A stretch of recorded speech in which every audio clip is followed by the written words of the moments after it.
Alright, so we're out on our very first walk.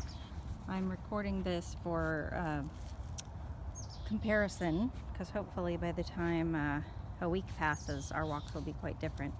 Jay, let's go. So I know you were saying that you usually let this thing all the way out, like 16 feet, and that even that's not long enough. But see how he's just like not at all paying any attention to me whatsoever, not interested in me.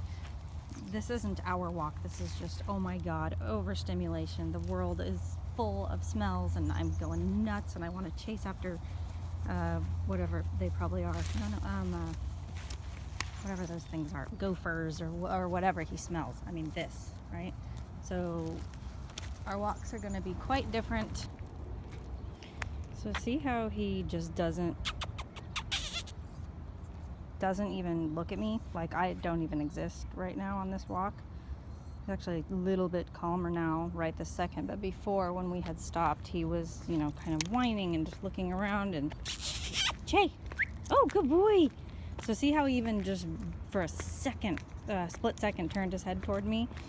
If I weren't holding the phone in one hand and the leash in the other, I would reward him for that. But the whole point is that in starting to work with him on this sort of check-in exercise, we would not start that out here because this is the most distracting possible environment and we don't want to set him up to fail. We want to set him up to succeed. So it's an exercise we'll start working on inside the house and then sort of transfer to the outside world. So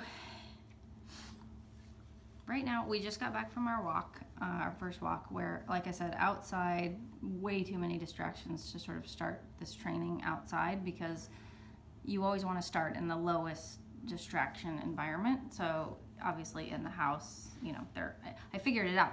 Why he was so hyper vigilant outside is probably because he smells female dogs, because he still has his little cojones.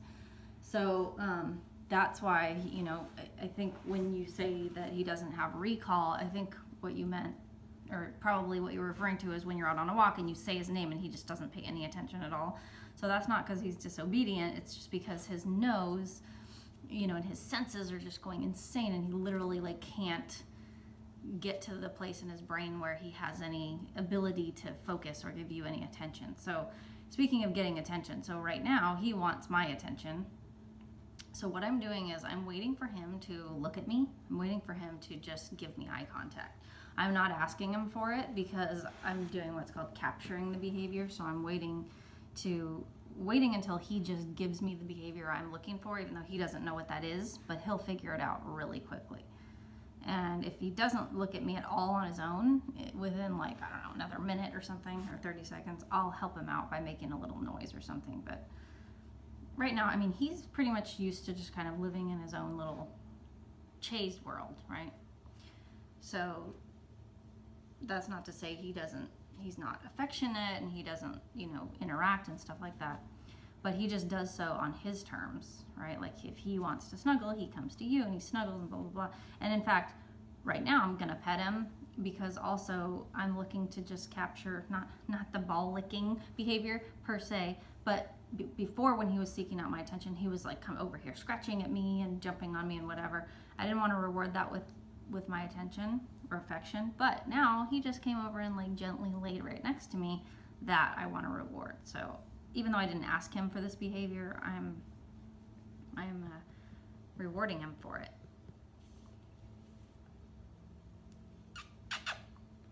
Yes, good boy. So what happened there is I gave him a little help. I let him know I wanted something from him, or I got his attention by making that little kissy sound.